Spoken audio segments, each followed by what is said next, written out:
Larangan-larangan seperti ini tentu bukan dari kesadaran yang bersangkutan. Misalnya kesadaran Karni Ilyas sendiri, pasti ada kekuatan di luar ILC yang memang tidak menghendaki tayangan Habib Rizik pulang ini atau Omnibus Law.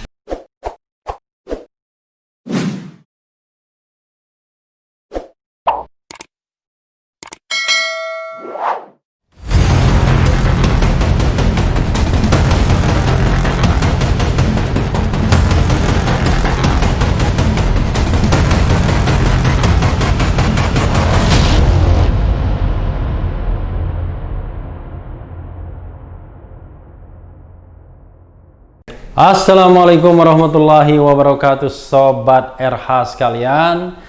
Jumpa lagi kita di channel yang keren ini, keren cadas. Masih soal Habib Rizik, tapi dikaitkan dengan ILC, Indonesia Lawyers Club. Klub para sarjana hukum Indonesia yang dibesut Datuk Karni Ilyas, ya. Datuk itu sebutan Effendi Ghazali, pakar komunikasi terhadap Karni Ilyas, tapi lebih dikenal sebagai Bang Karni walaupun beliau berasal dari Sumatera Barat, ya, udah Karni, ya. Ini kita tahu bahwa Karni Ilyas melalui akun Twitternya Indonesia Lawyers Club, ya, ILC TV1, membuat tweet sebagai berikut. Dear pencinta ILC, dengan berat hati kami umumkan bahwa rencana diskusi ILC Selasa malam ini kami tiadakan. Untuk itu kami mohon maaf. Ya, sebagaimana dilansir oleh demokrasi.co.id. Demokrasi News. Entah ada apa lagi. Acara Indonesia Lawyers Club atau ILC TV1 mendadak batal tayang malam ini, Selasa 10 November 2020. Twitter Karni Ilyas jadi sorotan. Program ILC TV1 yang biasanya tayang setiap Selasa malam kembali ditiadakan. Kenapa kembali ditiadakan? Ya, Sobat Era sekalian, pertengahan Oktober lalu juga ada tayangan yang batal. Saya tidak ingin menyebutnya pelarangan, ya, tayangan yang batal. Dan juga saya pernah mengalami beberapa tahun yang lalu, ya sekitar 2016 atau 2017. Pada waktu itu saya sudah datang ke lokasi di Hotel Borobudur. Ada waktu itu Kadif Humas, bukan Kadif Humas, ya, Argo Yuwono pada waktu itu masih di Polda Metro Jaya sepertinya, ya, sebagai Humas Polda Metro Jaya. Kemudian ya yang lain-lainnya juga, dan ternyata dibatalkan. Tapi temanya lupa saya pada waktu itu, ya. Sontak saja pengumuman ILC batal tayang ini menjadi sorotan netizen. Fakta lain yang tak kalah mengejutkan adalah pengakuan Fadlizon di media sosial. Politikus Partai Gerindra itu mempertanyakan dibatalkannya secara mendadak acara diskusi Indonesia Lawyers Club ILC Selasa 10 November 2020 malam. Pasalnya, menurut Fadlizon, acara ILC yang digelar malam ini akan membahas kepulangan pemimpin Front Pembela Islam FPI dari Arab Saudi ke Indonesia. Fadlizon mengaku saat dihubungi dengan tim ILC tengah berada di Bandung mengisi acara Focus Group Discussion FGD. Kemarin saya dihubungi menjadi narsum ILC TV1 malam ini soal kepulangan Habib Rizik Syihab HRS. Kebetulan sedang ada di Bandung acara FGD, kata Fadlizon dalam akun Twitternya Fadlizon Selasa 10 November 2020. Namun, ketika Fadlizon kembali ke Jakarta, tiba-tiba ia dikabarkan bahwa ILC nanti malam dibatalkan. Ia pun mempertanyakan langsung kepada sang presiden ILC tersebut, Karni Ilyas. Barusan di jalan OTW Jakarta ditelepon, acara ILC malam ini mendadak dibatalkan. Ada telepon gaib ya Bang Karni Ilyas, kata Fadlizon. Seperti diketahui, pemimpin Front Pembela Islam FPI Habib Rizik Syihab telah tiba di Bandara Soekarno-Hatta, Tangerang, Banten, Selasa 10 November 2020 pagi. Bukan kali pertama. Ini bukan kali pertama acara ILC batal tayang di TV One. Pada Selasa 13 Oktober 2020, Karni Ilyas juga tiba-tiba umumkan program ILC TV One gagal tayang malam. Dear pencinta ILC, dengan berat hati kami umumkan bahwa rencana diskusi ILC Selasa malam ini kami tiadakan. Untuk itu kami mohon maaf kepada semua pemirsa setia ILC TV One. Demikian bunyi unggahan tersebut. Gagal tayangnya ILC TV One edisi Selasa 13 Oktober 2020 malam sontak menyita perhatian warganet.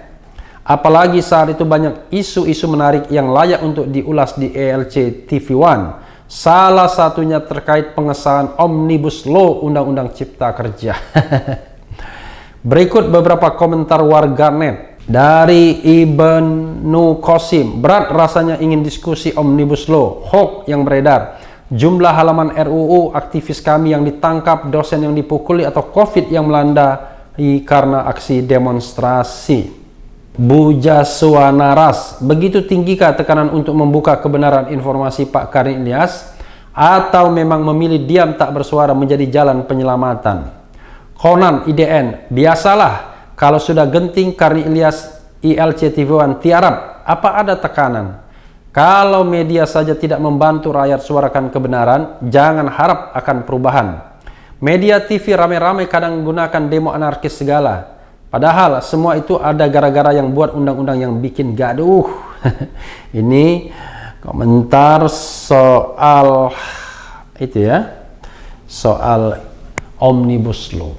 Jadi bisa jadi sekarang Habib Rizik dilarang, kemarin Omnibus Law dilarang. Jadi kalau kita lihat hal-hal yang berkenaan dengan kepentingan pemerintah, kepentingan penguasa, sering ada pelarangan. Nah, ini menurut saya memang kembali membuktikan ya watak buruk kekuasaan. Memang mungkin bahasanya bukan dilarang ya, tapi dihimbau, dipersuasi, tapi sama saja. Karena kebebasan ya pers, kebebasan jurnalistik ini adalah termasuk dalam ranah penyiaran adalah sebuah hak asasi manusia. Yaitu salah satunya adalah the right to information, hak publik untuk mendapatkan informasi. Juga bisa dikaitkan dengan kebebasan mengeluarkan pendapat baik secara lisan maupun tulisan. Jadi kenapa harus dilarang? Nah, pastilah ada perhitungan-perhitungan yang membuat penguasa atau pemerintah merasa tidak nyaman kalau ini diangkat. Kenapa? Karena kalau ini diangkat ya menjadi eksklusif, menjadi penting. Kita tahu bahwa TV One adalah TV yang mungkin cuma satu-satunya atau paling tidak sedikit dari televisi yang mau meliput misalnya reuni 212, yang juga mau meliput kepulangan Habib Rizik dan mau membicarakannya. Karena memang di antara TV berita pasca 2019 atau selama 2019, TV One bersikap netral terhadap dua kontestan Pilpres, yaitu pasangan nomor 1 Joko Widodo dan nomor 2 Prabowo Subianto. Netral. Berbeda dengan tahun 2014 yang nyata-nyata bahwa TV One berpihak kepada pasangan Prabowo Subianto. Sementara rivalnya sama-sama TV berita itu jelas-jelas dari tahun 2014 dan 2019 memihak pada pasangan Joko Widodo. Bahkan sangat setia dalam masa pemerintahan, misalnya tidak memberitakan reuni akbar 212 dan lain sebagainya. Jadi sobat RH sekalian, ada dua soal yang terkait dengan media penyiaran ini.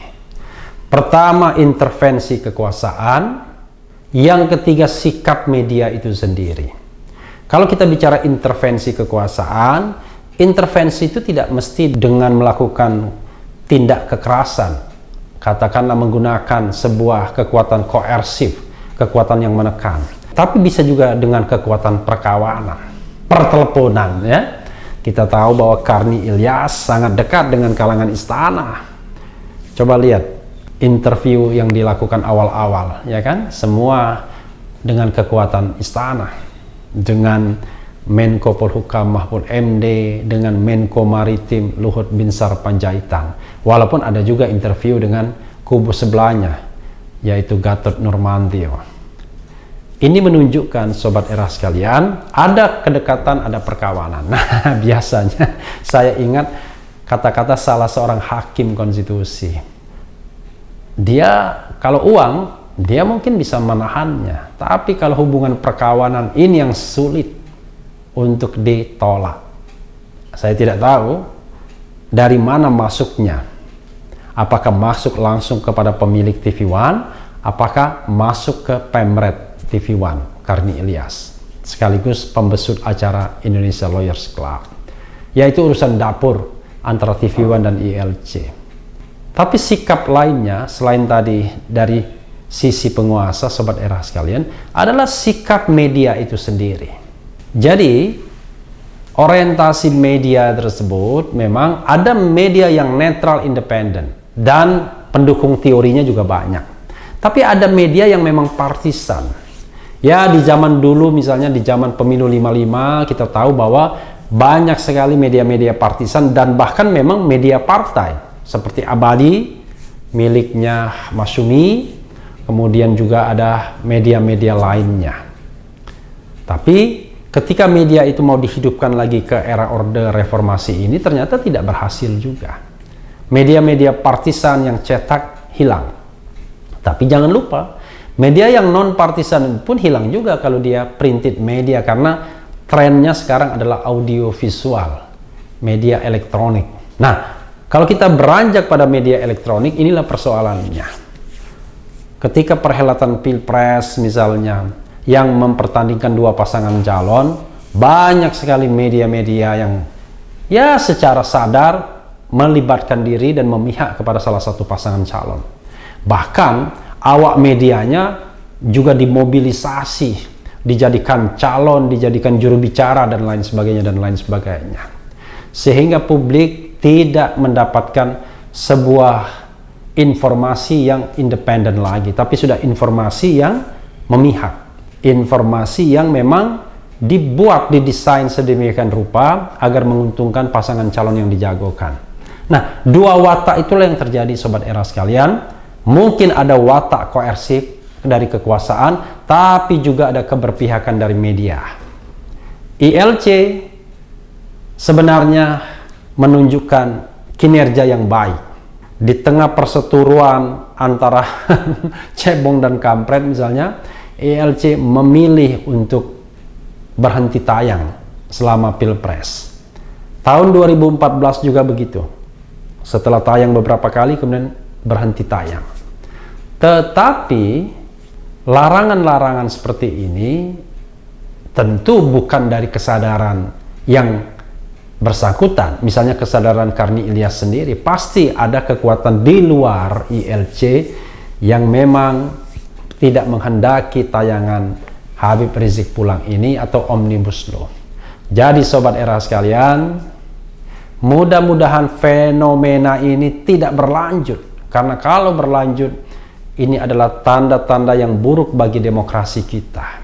Walaupun saya sudah berapa kali mengatakan menurut Freedom House kita negara separuh bebas sejak 2016, tapi kita tidak ingin ini berkelanjutan. Kita ingin demokrasi kita menjadi demokrasi yang lebih partisipatif, lebih genuine, bukan demokrasi yang hanya prosedural dan pura-pura.